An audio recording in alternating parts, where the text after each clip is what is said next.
شے کی ایک بہار ہے، قرآن کی بہار ماہ رمضان ہے۔ آئیے نیکیوں کے اس مبارک ماہ میں قرآن کریم کی معرفت حاصل کریں۔ علامہ راجہ ناصر عباس جعفری کے ساتھ روزانہ شب 9 بجے لائیو فیس بک پر دیکھیں انس و قرآن کی نورانی محفل فہم قرآن۔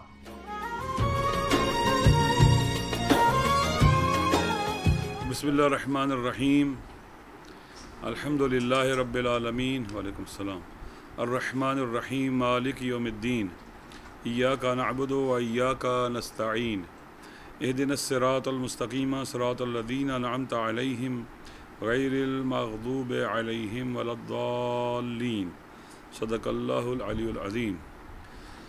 اللہم صلی علی محمد وآل محمد وعجل فرجہم۔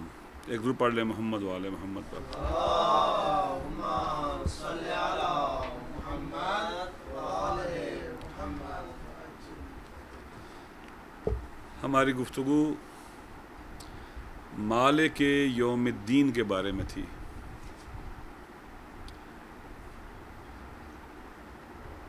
مالک تقریباً اردو میں بھی استعمال ہوتا ہے، اس کا مفہوم تقریباً ہر آدمی کو پتہ ہے مالک کسے کہتے ہیں۔ اردو میں بھی مالک کو مالک ہی کہتے ہیں۔ یوم کا معنی دن ہے اور دین سے مراد یہاں قیامت ہے۔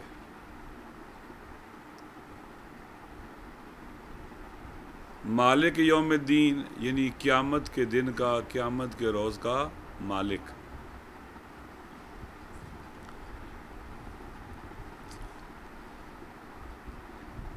ایک ہوتی ہے عربی میں، قرآن مجید میں استعمال ہوا ہے لفظ ملک، اور ایک ہے لفظ ملک۔ قرآن مجید میں دونوں حوالوں سے گفتگو ہے۔ مثلا زمین اور آسمان کا مالک اللہ ہے، یہ اللہ کی ملک ہے۔ جو کچھ زمینوں اور آسمانوں میں ہے وہ اللہ کی ملک ہے، اللہ اس کا مالک ہے۔ ایک ہے ملک۔ ملک کسے کہتے ہیں؟ ملک کہتے ہیں سلطنت کو، فرما روائی کو۔ ممکن ہے کہ آدمی ایک چیز کا مالک ہو لیکن اپنی ملکیت پر اس کا تسلط موجود نہ ہو، یا ممکن ہے کہ آدمی ایک چیز کا مالک نہ ہو لیکن اس پر اس کا تسلط ہو۔ جیسے جب کوئی چیز وقف ہو جاتی ہے تو جو متولی بنتا ہے اس وقف کا، اس کا تسلط ہوتا ہے اس چیز کے اوپر جو وقف کی گئی ہے، لیکن وہ اس کا مالک نہیں ہوتا۔ ملک کہتے ہیں تسلط کو، فرمان روائی کو۔ خدا یہ ساری کائنات اللہ کی ملک ہے، اللہ اس کا مالک ہے، اور پوری کائنات پر تسلط، فرمان روائی اور حکمرانی بھی اللہ کی ہے۔ اللہ مالک ملک کائنات بھی ہے اور اللہ مالک ملک کائنات بھی ہے۔ قیامت کا دن اور قیامت جو ہے یہ اللہ کی ملکیت بھی ہے، یہ ملک خدا بھی ہے، اور قیامت کا ملک اور قیامت کی حکومت اور سلطنت اور فرمان روائی بھی خدا کی ہے۔ ملک قیامت کا بھی خدا مالک ہے اور ملک قیامت کا بھی خدا مالک ہے۔ مالک یوم الدین، اللہ تعالیٰ قیامت کے دن کا مالک ہے، چاہے ملکیت کے اعتبار سے ہو، چاہے فرمان روائی اور ملکیت کے اعتبار سے ہو۔ جب قرآن مجید کی آیات کا مطالعہ کرتے اس حوالے سے تو ارشاد خداوندی ہے کہ قل اللہم مالک الملک، خدا مالک ملک ہے۔ للہ ما فی السماوات و ما فی الارض، یہ کیا ہے؟ مل کے خدا ہے۔ یہ آیت بتلاتی ہے کہ زمین اور آسمان میں جو کچھ بھی ہے اللہ کی ملکیت ہے۔ اور اوپر والی آیت کیا کہتی ہے؟ اللہم مالک الملک۔ خوب،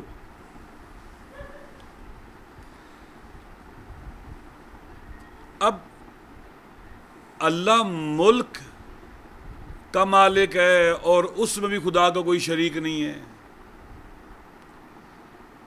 اور اس کائنات کی ملکیت میں بھی خدا کا کوئی شریک نہیں ہے، یعنی مالک ملک بھی تنہا ہے اور مالک ملک بھی تنہا ہے۔ جب کہتے ہیں للہ ما فی السماوات و ما فی الارض، جو کچھ زمین اور آسمانوں میں ہے اللہ کی ملکیت، اللہ اس کا مالک ہے، یعنی اللہ کے علاوہ کوئی اور مالک نہیں ہے۔ اور جب کہا مالک الملک کہا تو وہ بھی ایسا ہی ہے۔ لہذا قرآن مجید میں ارشاد خداوندی ہے لم یکن لہ شریک فی الملک، خداوند متعال کا اس کے ملک میں کوئی بھی شریک نہیں ہے، وہ تنہا مالک ہے، کوئی اس کا شریک نہیں ہے۔ اسی طرح سے اپنے نبی سے بھی کہتا ہے قل لا املک لنفسی نفعا ولا ضرا، اے نبی تو کہہ دے، قل کہہ دے، اللہ آرڈر دے رہا ہے اپنے نبی کو کہ تو یہ کہے، کیا کہے؟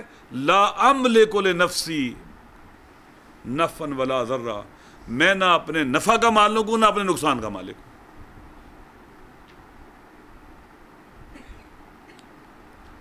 مالک مطلق خدا ہے، اس کے علاوہ کوئی مالک نہیں ہے۔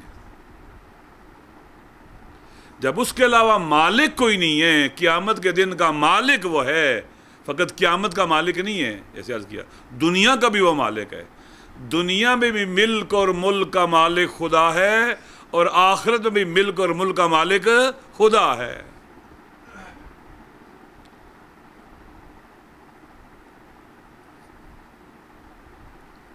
قیامت کا تذکرہ یہاں اس آیت میں الرحمن الرحیم کے بعد نہیں کہا ہے مالک السماوات والارض و یوم الدین، نہیں کہا یوم الدین، کہا قیامت کو اس کی اہمیت کی بنیاد پر بیان کیا ہے کہ اس کی اہمیت بہت زیادہ ہے۔ اگر کوئی یہ کہے کہ حضرت موسیٰ علیہ السلام نے قرآن مجید میں کہا ہے کہ لا املک الا نفسی و اخی، میں اپنے نفس کا مالک ہوں، میں خدا صرف اور صرف میں اپنے نفس کا مالک ہوں، واقعی اور میرا بھائی اپنے نفس کا مالک ہے، تو یہ آیات کہتی ہیں کہ اللہ کے علاوہ کوئی مالک نہیں ہے، تو یہ حضرت موسیٰ کہہ رہے میں مالک ہوں۔ ہاں، یہ مقام تشریع اور تکلیف میں ہے، جب اللہ نے ان کی ایک ڈیوٹی لگائی لوگوں کی ہدایت کی، تو انہیں ہدایت کرنی ہے لوگوں کی، تو حضرت موسیٰ علیہ السلام خدا کی بارگاہ میں کہہ رہے خدایا میرے پاس میرے اپنے نفس کا اختیار ہے، میں اپنا جو اپڈیٹ ہو سکتا ہوں تجھ پر ایمان لاؤں، لوگوں کا اختیار میرے پاس نہیں ہے کہ وہ ہدایت ہر حال میں لے کے آئیں، اور میرا بھائی اپنے نفس کا مالک ہے، اپنے اختیار کا مالک ہے، یعنی وہ اس کو صرف یہ ہے کہ وہ اپنا جواب دہ ہے خدا تیری بارگاہ میں، وہ دوسروں کا جواب دہ نہیں ہو سکتا، دوسرے ہدایت قبول کریں نہ کریں، ایمان لائیں نہ لائیں، ان کا جواب نہیں دے سکتے۔ یہ اس مقام پر کہا جا رہا ہے جہاں ان پر ایک ذمہ داری ہے، ایک ڈیوٹی ہے، اس ڈیوٹی کے مقام پر، اس تکلیف شرعی کے مقام پر وہ خدا کی بارگاہ میں یہ کہہ رہے ہیں کہ اللہ میرے پاس صرف میرا اپنا اختیار ہے، میرے بھائی کے پاس صرف میرے بھائی کا اختیار ہے، ہمارے پاس باقی لوگوں کو اختیار نہیں ہے کوئی ایمان لائیں یا نہ لائیں۔ ضرور پڑھ لیں محمد وآل محمد پر۔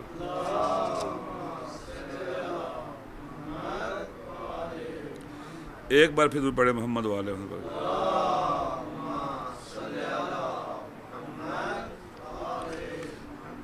لہذا قرآن مجید میں ہے کہ اِنَّا هَدَيْنَاهُ السَّبِيلَ اِمَّا شَاكِرًا وَإِمَّا كَفُورًا ہے۔ مقام جب خدا ایک تکلیف دیتا ہے، ایک ذمہ داری لگاتا ہے، ایک ڈیوٹی لگاتا ہے ہمارے اوپر، تو اس مقام کے اوپر انسان کہہ سکتا ہے خدایا میں اپنا جواب دے ہو سکتا ہوں، میں دوسروں کی بات نہیں کر سکتا۔ بس اللہ سریعاً کہہ رہا ہے کہ لم یکن لہو شریک فی الملک، اللہ کی ملک میں کوئی اس کا اللہ کی مالکیت میں، اس کائنات کے مالک ہونے میں، فرمان روا ہونے میں اور اس کائنات کے مالک ہونے میں کوئی بھی خدا کے ساتھ شریک نہیں ہے۔ اللہ اپنے نبی سے کہتا ہے قل لا املک لنفسی، سورہ یونس میں، ضرا ولا نفعا الا ما شاء اللہ، مگر یہ کہ خدا چاہے۔ یہاں پر جو لوگ بت پرست ہیں، خداوند متعال نے ان سے خطاب کیا ہے، بہت اہم آیت ہے یہ، کہ اللہ کا مالک ہونے میں کوئی یا مستقلاً اللہ کے ساتھ، اللہ کے مقابلے میں مالک ہو سکتا ہے، یا شریک ہو سکتا ہے، یا اللہ مالک ہے لیکن یہ اللہ کا مددگار ہے، یا چوتھا ہے کہ بعنوان شفیع خداوند متعال کے ملک میں، خداوند متعال کے دائرہ کار کے اندر اس کو اجازت دی جا سکتی ہے، بعنوان شفیع جو ہے یہ اس کو کچھ امور اس کے اختیار میں دے دیے جائیں۔ تو پہلی تینوں چیزیں قرآن کہتا ہے کہ محال ہیں۔ اللہ فرشتوں سے کہتا ہے، یعنی بت پرستوں سے، کہ اے نبی ان سے کہہ دے ادعو، تم پکارو، الذین زعمتم من دون اللہ، جنہیں تم نے اللہ کے علاوہ جن کے بارے میں گمان کیا ہے کہ وہ کوئی طاقت رکھتے ہیں، لا یملکون مثقال ذرۃ فی السماوات والارض، وہ اس پوری کائنات میں، زمین اور آسمان میں ایک ذرے کے وزن کے برابر بھی چیز کے مالک نہیں ہیں۔ وہ کیا کر سکتے ہیں؟ ان کی حیثیت کیا ہے؟ فما لا یملکون مثقال ذرۃ فی السماوات والارض، کہ اللہ کے مقابلے میں وہ بھی کسی چیز کے مالک ہوں، کہا ایک ذرے کے بھی مالک نہیں ہیں، وہ ایک ذرے کے وزن کے برابر بھی چیز کے مالک نہیں ہیں۔ وما لہم فیہا من شرک، اور نہ اس مالکیت میں اللہ کے وہ شریک ہیں، نہ اللہ کے مقابلے میں مالک ہیں، نہ اللہ کے ساتھ مالکیت میں شریک ہو، جیسے دو آدمی شریک ہو جاتے ہیں، ایک چیز کی ملکیت دو آدمیوں کی ہو جاتی ہے، شریک ہوتے ہیں اس کے اندر، شریک بھی نہیں ہے۔ وما لہ منہم من ظہیر، نہ جناب والا اللہ کی مالکیت میں یہ لوگ، ان کے الہ جن کی یہ پرستش کرتے ہیں، ان کے بت جو بھی جس کی یہ پرستش کرتے ہیں، یہ خدا کی مالکیت میں اللہ کے مددگار اور ساتھی اور کمک کرنے والے نہیں ہیں۔ پھر فرماتا ہے وَلَا تَنْفَعُ الشَّفَاعَةُ عِنْدَهُ إِلَّا لِمَنْ أَذِنَ لَهُ، چوتھی چیز کہتے ہیں کہ ممکن ہے کہ تصرف شفاعت کی ان کو اجازت دی جائے، وہ شفاعت کے ذریعے ان کو اختیار دیا جائے، کس کی طرف سے؟ وَلَا تَنْفَعُ الشَّفَاعَةُ عِنْدَهُ، اللہ کی بارگاہ میں شفاعت بھی کوئی فائدہ نہیں دیتی، إِلَّا لِمَنْ أَذِنَ لَهُ، مگر جس کو خدا نے عزت اور اجازت دی ہو شفاعت کرنے کی، وہ انبیاء ہیں، وہ اولیاء ہیں، وہ خدا کی برگزیدہ ہستیاں ہیں، ائمہ علیہم السلام ہیں، یہ لوگ بعنوان شفاعت، ان کو حق تصرف ہے کہ یہ آئیں اور خدا کی بارگاہ میں شفاعت کریں۔ شفاعت کرنے کا مطلب کیا ہوتا ہے؟ خدا کی بارگاہ میں عرض کریں۔ شفاعت کیا ہوتی ہے؟ یہ شف ان سے ہے نا، یعنی ایک کے ساتھ دوسری چیز ہے، جفت ہو جائیں، دو ہو جائیں۔ شفاعت کریں گے، خدا کی بارگاہ میں عرض کریں گے کہ خدایا عدل کے ساتھ جب تو بندگان کا حساب کتاب کرے اپنے بندوں کا، تو ساتھ رحمت بھی رکھ، عدل کے ساتھ رحمت کو ملا دے، یہ جفت ہو جائیں، یہ شف ہو جائے۔ کیونکہ اگر خدا فقط عدل کی بنیاد پر حساب کتاب کرے، عدل کی بنیاد پر جزا دے، عدل کو جیسے معروف شعر ہے کہ عدل کرے تے تھر تھر کمبن، اچیاں شانہ والے ہو، فضل کرے تے کرم کرے تے بخشے جاون، میں ورگے منہ کالے ہو۔ اے خدا، یہ عدل اور فضل کو، یہ عدل اور رحمت کو شفاعت ہی ہوتی ہے۔ خدا کی بارگاہ میں عرض کریں، اے خدا، اللہ نے ان کو اجازت دی ہے، خدا کی بارگاہ میں یہ شفاعت کریں۔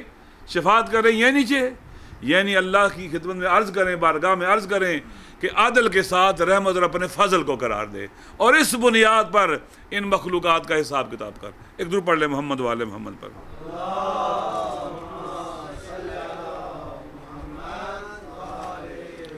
ایک بار پھر درود بھیجیں محمد والے محمد پر۔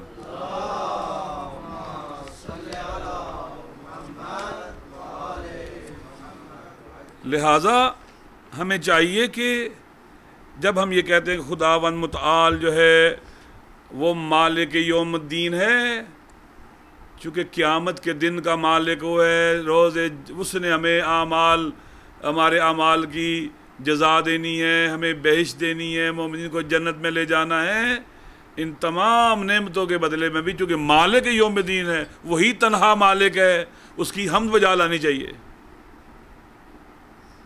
اس بنیاد پر بھی کہ وہ مالک یوم الدین، اس عظیم دن کا مالک صرف وہ ہے، اس بنیاد پر بھی خدا کی حمد ہونی چاہیے۔ ایک درود پڑھ لیں محمد والے محمد پر۔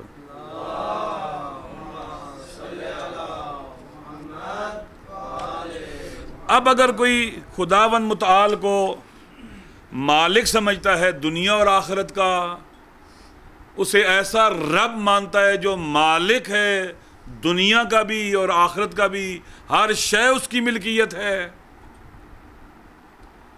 تو پھر اس کی سوچ فرعونی نہیں ہو سکتی۔ فرعون کی سوچ کیا تھی؟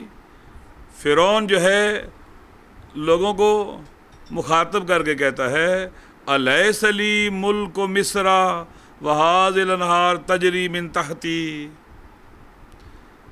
اب کیا یہ مصر کا ملک اور فرمان روائی اور سلطنت میری نہیں ہے، اور یہ جو میرے نیچے جہاں پر نہریں جاری ہیں یہ میری ملکیت نہیں ہے؟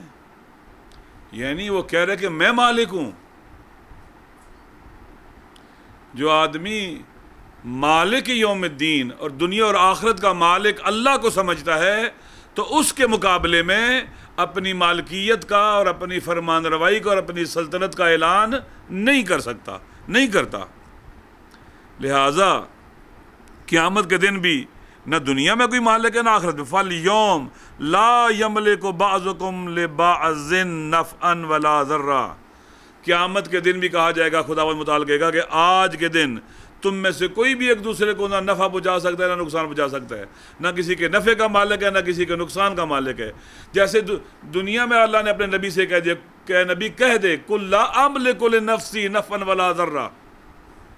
لہٰذا اس بنیاد کے اوپر کہ جب ہم نے کہہ دیا کہ اللہ مالک ہے دنیا میں بھی ہر چیز کا، اس جہان میں بھی اور آخرت میں بھی، تو پھر اپنی ملکی، اپنی حکمرانی کا، اپنی فرمان روائی کا اور اپنی مالکیت کا اعلان اللہ کے مقابلے میں درست نہیں ہے۔ ایک درود پڑھے محمد والے محمد پر۔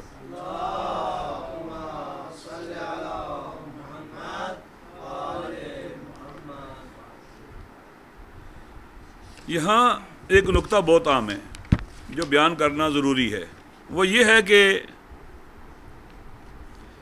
بعض اوقات دنیاوی معاملات میں ہم آپس میں ایک دوسرے کے ساتھ یہ ہوتا ہے کہ یہ چیز میری ہے، وہ آپ کہتے ہیں کہ یہ چیز میری ہے، خرید و فروخت بھی کرتے ہیں، ایک آدمی اپنی چیز بیچتا ہے دوسرے کو دے دیتا ہے، دوسرا بیچتا ہے اس کو دیتا ہے۔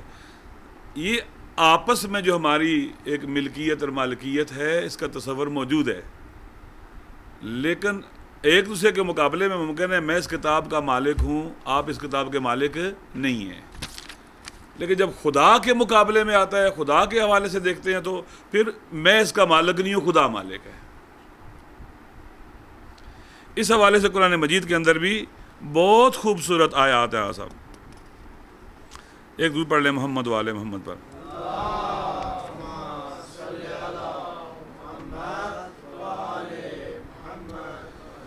لہذا قرآن مجید میں ارشاد خداوندی ہے کہ وَلَا تَأْكُلُوا أَمْوَالَكُمْ بَيْنَكُمْ بِالْبَاطِلِ،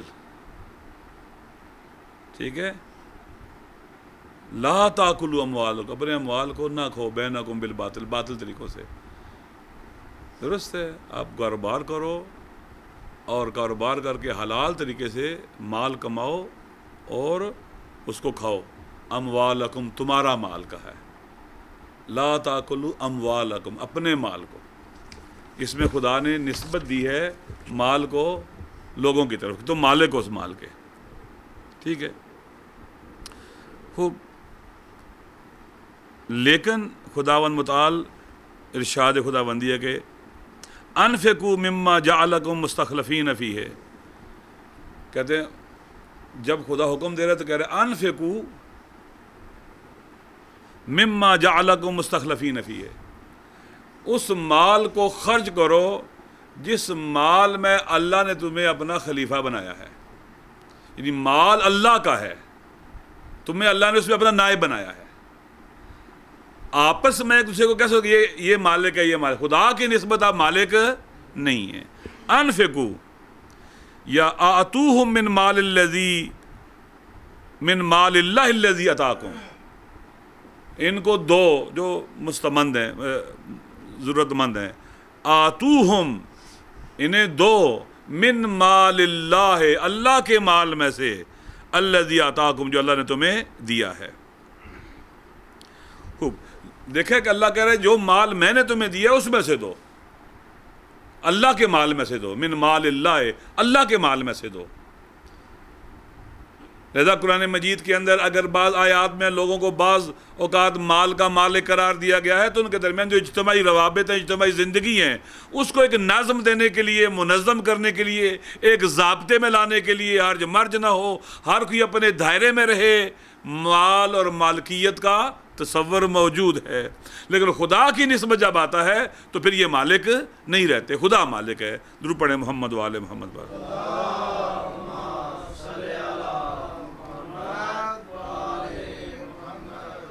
اب جب خداوند متعال اللہ ہو، رب ہو، رحمان ہو، رحیم ہو، اور آخرت کے دن روز جزا کا مالک ہو تو سزاوار ہے نا ہم اس کی حمد بھی بجا لائیں اور اس کی عبادت بھی کریں۔